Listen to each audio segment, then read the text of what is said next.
저 오늘 본문 말씀은 굉장히 중요하죠. 왜 그러냐면 종교개혁이 일어났었죠. 종교개혁이 왜 일어났을까요? 정말 잘 가고 있으면 개혁할 필요가 없죠. 근데 개혁이 필요하다. 그리고 또 오늘 본문 말씀은 또 왜 그런 문제에 어떤 해답이 있길래 오늘 본문 말씀은 무슨 말을 하고 있는지 궁금하죠. 정말 사람이 우리가 예수 그리스도를 믿는다면서 복음으로 산다 하면서 우리가 실제로 복음으로 잘 살 수 있을까요? 사실 복음으로 잘 사는 사람은 별로 못 본 것 같아요. 이론적이고 학문적으로는 이해가 하는데 삶으로 이걸 살아가기가 얼마나 힘든지 이건 그 흘러가는 물결에 자기 몸을 맡긴 것과 같다. 그래서 거기서 어떻게 뭐 할 수가 없는 거예요. 모두 다 그렇게 휩쓸려 가는데 어떻게 자기만 혼자서 어떻게 빠져나오냐. 이건 어려운 거예요. 굉장히. 거기서 벗어나기가 정말 어렵습니다. 이번에 그 참사 사건도 그 흘러 떠내려가는 자기 몸을 어떻게 할 수가 없는 거예요. 앞뒤에서 밀고 당기는데 그냥 끌려가는 겁니다. 한 사람이 넘어지자 도미노처럼 그냥 거기에 쌓여서 그런 참사가 발생하는 거다. 우리 이게 복음으로 사는 것도 마찬가지인데 우리가 복음으로 살고 싶어도 이 세상 시스템이 그렇게 살게 하지 않아요. 우리는 마음대로 자유롭게 살지 못하게 해요. 왜 그러냐면 각종 규칙, 제도, 의식화되어 있는 게 많아요. 우리 한국 국민들에게는 제사가 얼마나 중요합니까? 서양에서 온 종교가 어떻게 제사를 못하게 하느냐 이런 말도 나오죠. 한국민들에게는 제사는 굉장히 중요해요. 그게 기독교로 들어오면서 어떤 식으로 바뀌었냐? 이거는 또 추도 예배식으로 바뀌었어요. 추도 제사나 비슷한 거죠. 예배가 추도 예배라는 말은 사실은 용어 자체가 틀린 말이에요. 사실은 맞지 않습니다. 왜냐하면 하나님에게는 죽은 자가 없어요.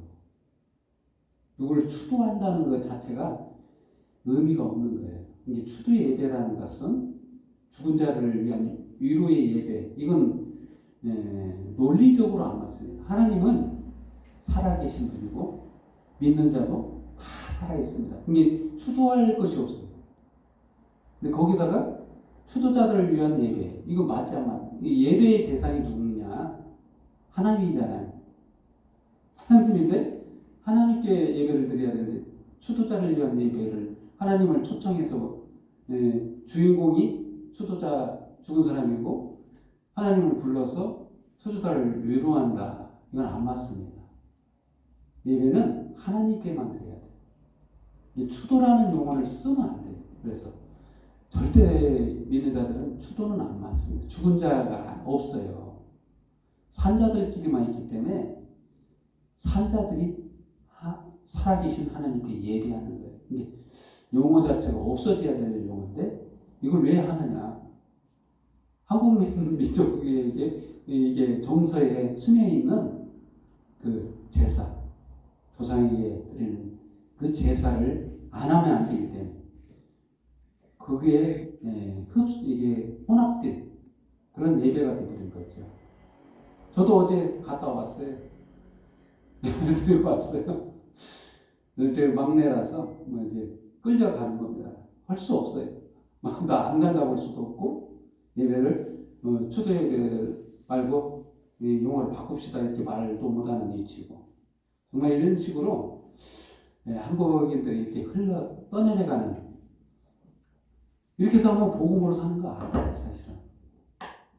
진짜 복음으로 사는 것은 정말 이런 거에 자유로워요. 했고 정말 제대로 알아야 돼요. 복음에 대해서. 모르니까 이렇게 이런 현상이라. 오늘 본문 말씀도 그런 내용이 있어요. 게바 11절 말씀. 게바가 누굽니까? 게바가 안디옥에 이르렀을 때 책망받기는 일이 있기로 내가 그를 대만하여 책망하였노라. 이게 무슨 일이냐면 게바가 누구냐면 베드로예요. 베드로의 애칭입니다. 베드로는 누굽니까? 이게 수제자예요. 예수님의 수제자고 지금으로 말하면 엄청난 명망 있고 총회자. 정말 누구도 뭐라고 책망할 수 없는 그런 위치에 있는 사람인데 사도 바울 이게 시골 목회하고 있는 이름 없는 목사님이 가서 책망한 거예요. 이런 식인 거예요. 이게 얼마나 맞지 않는 거죠. 현실적으로는 할 수 없는 일인데 책망을 했다는 거예요. 복음적으로 살지 못한다는 것 때문에. 복음으로 살지 않았다. 네가. 이렇게 책망했다는 거죠. 그런 배경 가운데서 오늘 본문 말씀을 이해를 해야 돼요. 왜 그래 책망을 받았나? 베드로가 수제자인 베드로가 이 책망을 복음대로 살지 못한다는 거. 이러한 그 높은 위치에 있는 제자 중에 제자 그런 위치에 있는 그도 제대로 못 살았다면 우리들은 잘 살 수 있을까요? 저희는 당연히 못 살죠. 복음대로 살기가 쉽지 않습니다. 그렇게 쉬운 게 아니에요, 사실. 그럼 복음대로 살아야만이 구원받는 거냐? 또 그것도 아닙니다. 복음대로 못 살았다고 해서 구원 못 받는 거 아니에요. 단지 자유롭게 살지 못한다는 거예요. 근데 복음을 전한다는 사람이 복음대로 안 살면 복음을 전하기가 애매해요. 설득력이 떨어지는 거예요. 또. 자기도 복음대로 안 살면서 복음을 전한다. 이게 좀 안 맞는 거예요. 그래서 이게 오늘 본문 말씀이 그래서 중요한 겁니다. 첫 번째로 그래서 그 자유, 그리스도인들의 자유. 이 자유가 무엇인가? 4절 말씀. 첫 번째로 자유인데 이는 가만히 들어온 거짓 형제들 때문이라. 그들이 가만히 들어온 것은 그리스도 예수 안에서 우리가 가진 자유를 엿보고 우리를 종으로 삼고자 함이로다. 여기서 거짓 형제들을 이게 말이 어폐가 안 맞죠. 형제들이라고 하면서 거짓이다. 형제면 거짓말 한다고 말하지 않잖아요. 그것도 이게 옹호하는 투로 말해야 되는데 거짓 형제. 좋은 말과 나쁜 말이 섞여 있잖아요. 진실한 형제가 맞지 형제이면서 거짓이다니. 어떤 면에서 거짓말하고 있는 거죠. 이게 진리를 모르고 있다는 거예요. 복음의 진리를 제대로 모르고 있어서 형제들이 그러고 있다는 거예요. 여기서는 이게 누구냐? 유대인들이 그렇다는 거예요. 할례를 받은 유대인들. 그들이 형제들인데 진리를 잘 모르고 있어서 거짓 형제들이다. 이런 표현을 쓴 겁니다. 그럼 어떤 게 진짜냐? 이들이 그 주장하는 것 중에 할례가 있습니다. 할례는 굉장히 유대인들에게 중요해요. 우리 한국 사람들에게 이 제사 지내는 것처럼 그 정도 중요합니다. 제사 꼭 지내야 돼. 이거 안 드리면 안 되는 것처럼 그 정도의 대단한 규칙, 예의, 예절, 예법이라는 거죠. 이거 빠지면 사람 것을 못한다는 정도, 그 정도. 유대인들에게 그 할례 받는 것은 유대인 사회에서 이스라엘 백성들은 과정 중에 의식 중에 꼭 해야 되는 의식인 거예요. 지금 그 기독교인들이 세례를 받아야 되는 것처럼 이런 의식과 이게 굉장히 중요한 것들인데 이런 것을 구원하고는 상관이 없다는 거예요. 그 말인 겁니다. 3절 말씀에 보면 그러나 나와 함께 있는 헬라인 디도까지도 억지로 할례를 받게 하지 아니하였다. 사도 바울이 데리고 갔던 헬라인 사람 디도 디도를 할례를 받게 해야 되는데 일부러 할례를 안 시켰어요. 할례를 받으면 유대인들한테 복음 전하기가 쉬운데 할례를 이렇게 허용하는 범위가 더 넓어지는 건데 할례를 일부러 안 시켰다. 할례가 구원의 조건이 아니기 때문에 그 말인 거예요. 지금 자유로운 몸인데 이 할례를 받아서 이게 종처럼 율법을 지켜야 되는 그런 존재가 된다는 거죠. 다시 가둬버리는 거예요. 자기를 율법 안에 다시 가두는 그런 모습이 되어버리는 거예요. 할례를 받았다는 것은. 그래서 디도에게 할례를 행하지 않은 거예요. 심지어는 베드로도 이게 안디옥에 왔는데 이렇게 했다는 거예요. 이들이 할례 받은 사람과 할례 받지 않은 이방인과 식사를 같이 못하게 돼 있어요. 이게 규칙입니다. 유대인들에게는 이방인들하고 친교하면 안 돼요. 할례 받지 않았기 때문에 식사도 같이 못 나눕니다. 그만큼 이방인들을 개나 동물 취급한 거예요. 이게 지옥 백성. 어차피 그들은 버린 백성. 이 정도로서 이렇게 차이가 있던 그들이기 때문에. 근데 이게 베드로도 그랬다는 거예요. 베드로는 이걸 알고 있어요. 복음이 뭔지를 알고 있어요. 그래서 이방인들에게도 구원을 주셨어. 이거 할례를 받는다고 해서 구원받는 거 아니야. 이거 사실 몰라서 그런 게 아니라 알고서 식사 자리에 이제 참석했어요. 했다가 유대인들 할례 받은 사람들이 오는 거예요. 갑자기 오니까 이거 큰일 난 거예요. 이제 그 사람이 보고는 나한테 이게 책망받을 그 사람들이 얼마나 나를 뭐라고 할까. 이게 규칙도 안 지키고. 그래서 그냥 후다닥 그 자리를 벗어나려 하자. 따라서 바나바도 따라서 숨었다는 거예요. 이 일이 사도 바울에게 얼마나 어처구니 없는 일이에요. 그래서 그들이 유식한다, 거짓말한다. 그 복음의 진리를 알면서 그렇게 그래서 그 14절 말씀처럼 그러므로 나는 그들이 복음의 진리를 따라 바르게 행하지 아니함을 보고 모든 자 앞에서 게바에게 이르되 네가 유대인으로서 이방인을 따르고 유대인답게 살지 아니하면서 어찌하여 억지로 이방인을 유대인답게 살게 하려느냐 이런 말을 한 겁니다. 정말 사람이 그래서 두 번째로 사람이 의롭게 되는 것 도대체 어떻게 되는 걸까요? 사람이 의롭게 되는 것 죄의 문제를 해결해야 돼요. 죄를 안 지어야지. 그래서 그 구약 때는 어떻게 했냐면 죄를 안 지으려고 했지만 어쩔 수 없이 죄를 짓잖아요. 죄를 지으면 뭐 해야죠? 나 대신 대속에 죽을 동물을 데리고서 이 제물을 바쳐야 돼. 피 흘려야 돼. 대속의 죽음이 필요해. 내 죄 때문에. 그렇게 해서 일시적으로 죄를 사했어요. 그래서 의롭게 됐어요. 근데 완벽하지 않습니다. 인간이 완벽한 깨끗한 자가 될 수가 없어요. 근데 딱 한 가지 방법밖에 없는데 바로 그게 십자가, 예수 그리스도의 십자가의 죽으심 말고는 우리 죄가 깨끗해지지 않는다는 거예요. 그래서 종교개혁을 한 거예요. 종교개혁이 이게 이 문제였어요.